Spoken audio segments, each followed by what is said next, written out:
Here's the latest from News 10 NBC. Live, local, and up to the minute. Good evening. Thanks for staying out with us. More and more communities here and across the nation are pushing for curfews. But a study out today says curfews don't work. Who's right? Well, tonight, Lynette Adams talks with residents of East Rochester. East Rochester has had a curfew for 2 years now. Village officials say it's successful not necessarily because crime is down, but because of perception. They say people perceive that it's working. They shut down the whole city. Oh, yeah. People like these residents on West Chestnut Street in East Rochester. They say the curfew has made a difference. The streets seem to be safer. They don't seem to have too many kids out on the street. You know they have to be in at a certain time. A new study that looked at the past 17 years of juvenile crime records in California says curfews have not caused a decline in arrests associated with curfew enforcement. And in some cases, crime increased in curfew areas. But some East Rochester residents like Chuck and Carol Nosey say you'd run into teens everywhere before the curfew. They would just be hanging in the doorways or on the sidewalks. You know, it seems to be intimidating to go into the business, but it's a lot better now. Village Administrator Bob Hank says juvenile crime rates don't show a trend, but he says curfew violations have declined significantly over the past 2 years. Some kids say the curfew isn't the answer to teen mischief. What else is there to do? They don't got a rec hall or they don't got nothing for us to do, so we just hang out in town or, just sit on the benches. Talk. We might loiter in front of people's stores, but it's not like we go in there or steal or knock over or beat anyone up or nothing. We're told that this parking lot is a popular place for teens to hang out, but tonight, even before curfew, it was empty. And that's why East Rochesterians say the curfew is working. Lynette, thank you very much. A former sergeant in the Livingston County Sheriff's Department is out of jail, having served just 58 days. Jeffrey McDonald tipped off drug suspects about investigations and pending arrests. In a plea deal, McDonald agreed to serve 18 months in jail. For fear of a conflict of interest, the case was prosecuted by the Monroe County District Attorney, and he's angry about the early release. And this act of releasing the defendant early really diminishes the whole process, and it makes the system, the court system, the justice system, look like a bunch of fools. McDonald got out after applying to Livingston County's Conditional Release Board. The chairman of that board, Thomas Tremor, says we considered how the decision would be perceived, but in the end did what we thought was right. Rellin believes there could be at least the appearance of special treatment for this former police officer. Well, a busy day for members of the bomb squad. They rushed to the city's southwest side this afternoon. There was a call for Inglewood Drive. The bomb squad removed a military shell, possibly from World War II, from a home there. The 40-millimeter shell was found by family members of a woman who recently died. Some of the homes in the area had to be evacuated. The street was blocked off as the bomb squad removed that shell. Earlier in the day, the bomb squad was called to a home on Howell Street off Monroe Avenue. Several roads had to be closed to traffic because of a stick of dynamite. The man at the house told police he found it about a year ago and brought it home. After seeing a dynamite scare in Cornhill on Monday, he called police. From bomb scares to shootouts, Rochester police have to be ready for dangerous encounters every day. A local group of civilians is getting a rare look at how officers prepare. Ted Coppy was there and has the story. The average police shooting, whether it's in Rochester, Buffalo, Syracuse, takes place in 2.6 seconds. It's one of the roughest, toughest lessons at the Rochester Police Academy, the use of deadly force.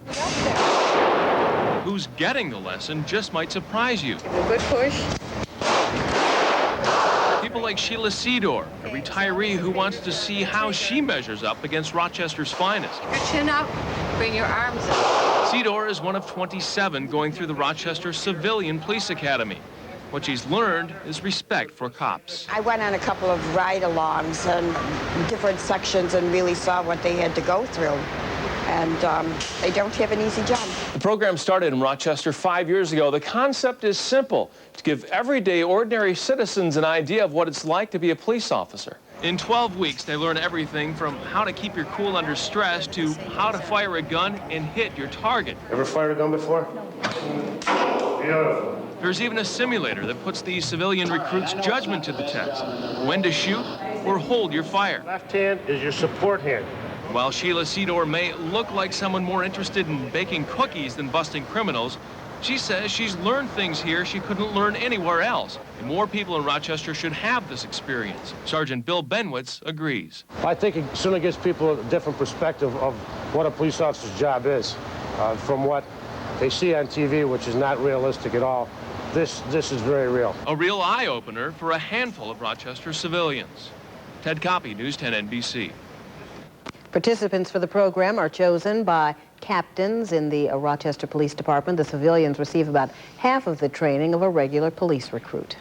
Money Magazine puts Rochester in the top 10 best places to live. Editors broke down the 4 regions of the country, and our nation's capital is at the top for the eastern region. Washington is ranked among the large cities. Rochester is also in that category for 1 million or more people. Our city came in 10th, Buffalo 14th. The quality of drinking water was important in figuring the rankings. Local farmers say if we don't get a good rain soon, the crops will start to feel it. Just over 2.5 inches of rain fell last month. Farmer Jack Moore of Rush has to irrigate his strawberries and tomatoes, and Pittsford farmer John Hopkins says the corn is dry and it will need water soon. He worries about a smaller crop. We're not at a critical stage yet because the crops aren't at a developing stage as far as fruit set or something like that. But we would really like to have a half-inch or inch rain. The irrigation reel that we have right here, we'll water some small vegetable crops with it, and we'll start watering sweet corn next week if we don't get somewhat of an adequate rainfall. And, of course, they're looking for rain on the golf course, too, to keep those greens nice and green. We've got a bit of rain today, as a matter of fact. Let's hear from meteorologist Richard McCullough now, our first full weather. Yeah. Richard? Yeah, we needed a little water. Sure. We had a little rain today. Some areas are still seeing a little shower activity, but warm and humid air is going to move into the region, but we will get another chance of some rain by the end of the week, which would be good news for folks. Let me show you the numbers for today. High temperature was 75 degrees. For this Wednesday, the low, 48. Records, 94 in 1947. 37 was our record low in 1988. The 5-degree guarantee for today was 70, and we saw 75. And your forecast for tomorrow, Thursday, you will see clouds, some sunshine. It'll be a warmer and more humid day. We'll see a high of 78 degrees, and the winds will be southerly for tomorrow. The time lapse, taking a look outside today, well, it was just pretty cloudy out there today. This sums it up, cloudy. By the afternoon. In the morning, though, we had some clearing skies, but afternoon, here's why. There's a warm front to the south here. These showers developing ahead of that warm front, so an area of showers push across our region this afternoon. We still have them over some parts, especially south of Rochester, Wyoming, Livingston County, portions of Ontario County, still seeing some showers at this time. Now, these showers will gradually start to dry out across Rochester, and we are seeing there right now, but again, little area to the south continues to have those showers, and again, in the overnight, you'll see a few showers down here, but gradually you'll start seeing them diminish as we go toward the morning hours. Now, here's the big picture showing you a big area of showers and thunderstorms are popping up across the country here. We've got some very warm air down here. We're going to start tapping into this warm air as we move toward tomorrow and especially into Friday. And, of course, that's when we'll have a good chance of some showers and thunderstorms and a good dousing of rain around here. Pressure right now is holding steady. The wind is light. The temperature is 59 degrees. Let me show you the pinpoint Doppler radar. This is a live shot here. You can see this persistent area of showers right down here south of the thruway as you go into Wyoming County, portions of Livingston County, and back through Ontario, even back to, over portions of Yates County. Right in here, these lingering little showers will be with us tonight, but then they'll gradually dissipate. For tomorrow, you can expect clouds, some sun, and more humid tomorrow as we start tapping into a southerly flow. As we move into Friday, though, you can expect this front and this system to push our way, and that's going to give us a good chance of some showers and thunderstorms and some adequate rain, I think, by Friday. And then the long-range forecast indicates we could see some showers as we go into the beginning of next week. So we are going to see some rain coming our way. A few showers tonight, becoming partly cloudy. We'll see a low of 56 degrees, wind southerly. And here's your forecast. Looking ahead, Friday, the showers and some thunderstorms, temperatures close to 80 degrees. If we see any sunshine Friday, we're going to be well into the 80s. We've got to watch Friday. Saturday, not a bad day after the morning, 80 degrees by Sunday, and then another chance of some showers developing as we move into Monday as another system pushes our way. So we have some rain headed our way. Yeah, got a little rain. All right. A little dry spell. Thanks. Thanks. Honors tonight for former Bills quarterback Jim Kelly and his wife, Jill. And coming up, narrowing the wage gap. The president says more work needs to be done. Also, did a tobacco company kill a man who died of lung cancer?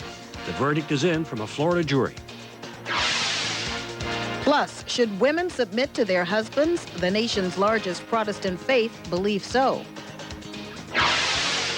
I'm Rich Funky. Tonight on Sports, we'll recap day one of the World Cup, and we'll tell you who won the Calder Cup. It's coming up on News 10 NBC.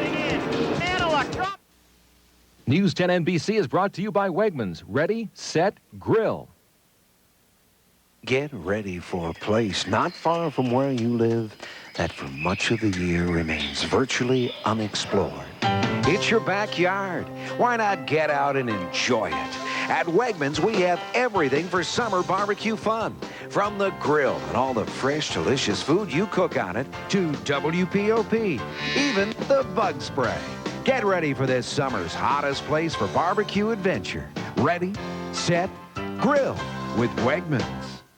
It only happens once a year. Ballantine RV and Marine's open house. Save with the largest price reductions of the year. Manufacturers' reps will be on hand. Choose from new and used tent campers, motorhomes, travel trailers, and fifth wheels.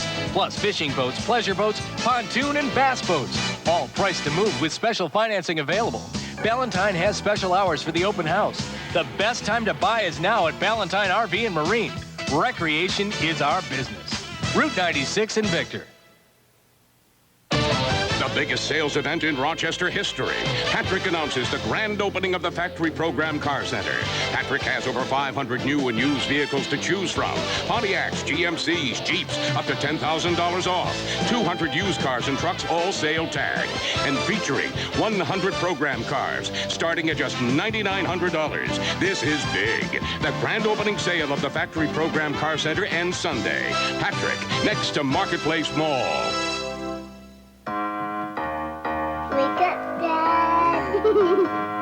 Come on, Daddy. Saturday mornings are hard. Errands are easy. With the Chase banking card, the ATM card you buy things with. It deducts money automatically from your checking account, so you don't have to stop at the ATM. Let's go. Or write checks. Because even on Saturday morning, there are places you have to be. The Chase banking card, free when you open a Chase Better Banking account. News 10 NBC closed captioning is brought to you by Value City Furniture in Greece, where high quality and low price meet. Big Tobacco takes another hit. A jury in Florida has ruled against the Brown and Williamson Company in a case of a man who died of lung cancer. The jury decided that the tobacco company killed the 67-year-old. The verdict came after all those disclosures of tobacco company documents that show executives knew smoking was addictive and dangerous. The jury awarded the family $1 million. I made a promise to my dad. He was the one who wanted me to do this. And on his deathbed, I promised him I would continue, and I kept my promise to my father. We believe that the important facts they should have focused on was Mr. Maddox's responsibility. Unfortunately,